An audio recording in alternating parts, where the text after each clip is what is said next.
Čau no Seulas, Dienvidkorejas. Padalīšos ar kādu noslēpumu par ceļošanu daudz un aktīvi, kad saule skaisti riet.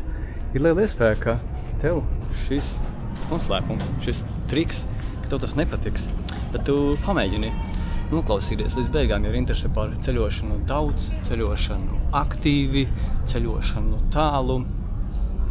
Jā. Ir daudz to cilvēku, kas domā, ka mēs ar runu ceļojam daudz, un ko es ar to domāju, pēdējos 12 mēnešos esmu bijis aptuveni 20 valstīs. Ir daudz to cilvēku, kas domā, noteikti viņiem ir kaut kāds triks.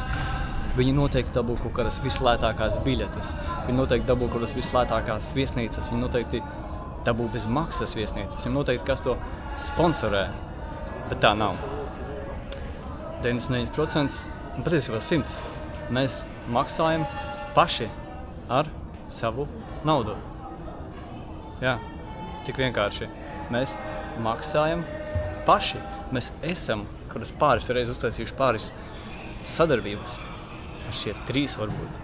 Atceros vienu viesnīcu Turcijā pirms kādiem gandrīz 10 gadiem. Viens lidojums ar Air Baltica. Viss, apmēram viss. Un tas triks par to noslēpums, katru mēs ceļojam, katru mēs to darām, ja mums to neuzsauc. Tas ir no 3 soļiem sastāv. 1. Mums ļoti, ļoti patīk ceļot. Mums vienmēr ir paticis ceļot jau no pirmām reizēm, un mēs esam meklējuši veidus, kā to darīt. Esam pacietuši grūtības, kad vajadzēja, esam gulējuši lidostās, esam dzīvojuši ārzemēs ar ļoti niecīgiem līdzekļiem, jo vienkārši mums gribējās. Mums nebija svarīgi, vai mums būs, nezinu, tur Hongkongā jādzīvo vislētākajā istabā un jāēd McDonaldā, jo tas ir vēlētākais sēdiens. Mums vienkārši gribējās tur būt, un mēs to darījām, un esam darījuši gadiem ilgi. 1. Mums ļoti, ļoti, ļoti patīk ceļot. 2.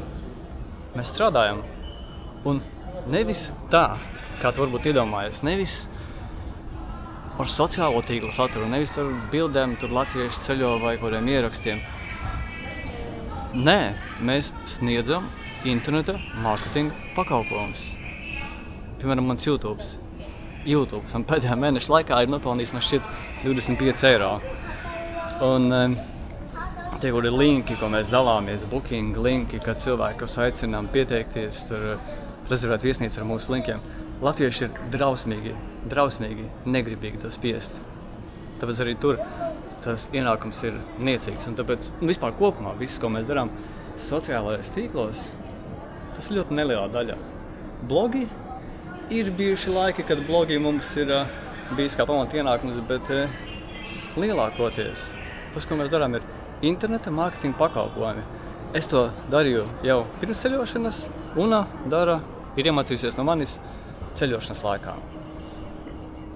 Mums ļoti patīk ceļot, mēs strādājam, mēs tērējam savu naudu saviem ceļojumiem. Viss, nav nekāda trika.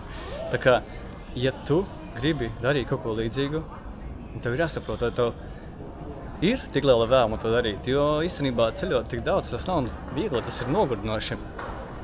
Un grūtākais, manuprāt, ir tas, ka ja šobrīd nav tādas iespējas pielāgot to darbu, lai tu vari, lai tev ir tā fleksibilitāte, lai tev ir tā iespēja paņemt darbu līdzi, ja vajag. Tas, manuprāt, ir grūtākais, un ar to tad ir jādomā. Bet, ja ir numur 1 tā lielā vēlme ceļot, tad viss ir iespējams. Triku nav. Gribi ceļot, pelni naudu, tērē naudu. Manuprāt, tas ir skaistākais, kā to darīt. Es esmu ļoti lepns ar to, ka mēs esam to darījuši visu laiku paši ar savu naudu. Mēs arī jūtam vislabāk, braucot kaut kur paši un stāstot un rādot tā, kā ir un tā, kā mums liekas. Mēs nekad neteiksim, ka Filipīnas ir fantastiska valsts, ja mums tā neliekas. Mums tā neliekas. Mēs nekad neteiksim, ka ej ceļo solo pāri Eģiptei, tas būs fantastiski. Nē, tas varbūt baigais čakars. Eģipte un Filipīnas ir 2 valstis, ko mēs neieteiktu.